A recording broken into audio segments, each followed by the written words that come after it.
So this is a club car that I converted from electric to gas. And I just want to run over it. I've had it for about 6 months. Right now I'm just doing a tear down and cleaning everything, adding some more storage.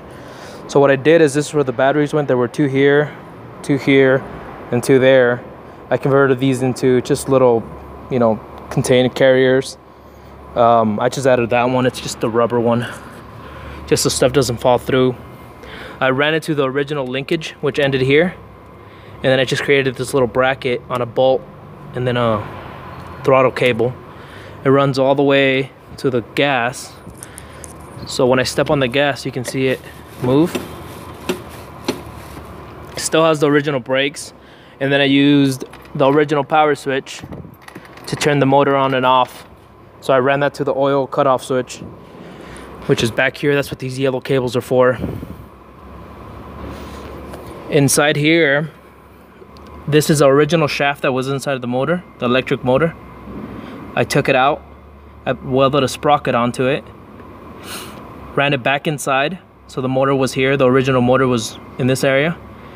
I added a bearing so that it spun. It had 2 axes of, so it wouldn't wobble and fall off like it did the original the first time I ran it. And then I added some unit strut. So that's in there. So if I remove the bearing, this just slides right out. This is a 40 chain. There's a tensioner right here that keeps tension on the chain. So when I'm driving around and the suspension moves, that tensioner keeps tension on it so it won't start slipping. So yeah, this is just a Predator 212. It's just a Harbor Freight gas engine. I got me my truck nuts. I always gotta have them. And then in here, I just ran a regular golf cart clutch. I ordered one with a 40 so they can match.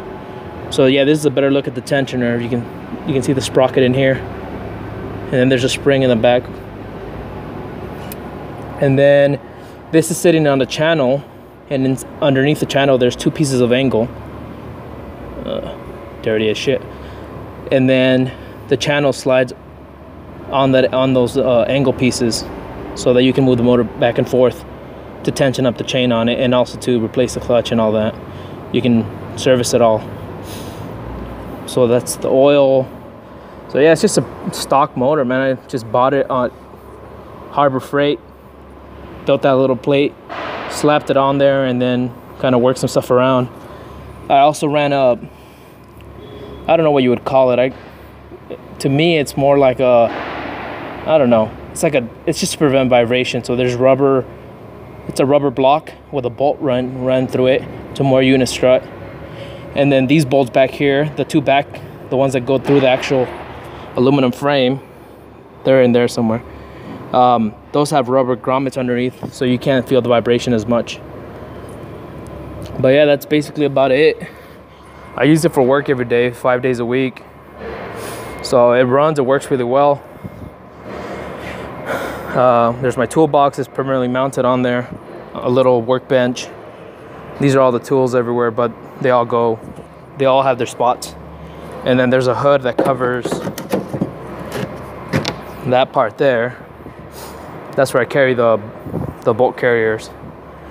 But yeah, it works pretty well, so I'm gonna just start it on. So to turn it on, you actually have to be off. So there's the off position. If it's off, that means the motor will turn on. If it's on, that means it won't turn on. I'll show you right now. But yeah, you have to have it on. You go to the back, and there you go. So if you give it a bit of gas, it won't start until the clutch kicks in, and then you'll feel it move. And then to turn it back off, you switch the key to the on position, and it turns everything off. So yeah, post some comments on there if you guys want to see anything, or you guys have a question about it. It works really well. So if you have any questions, just post them on the comments, and I'll get back to you as soon as I can. Thanks.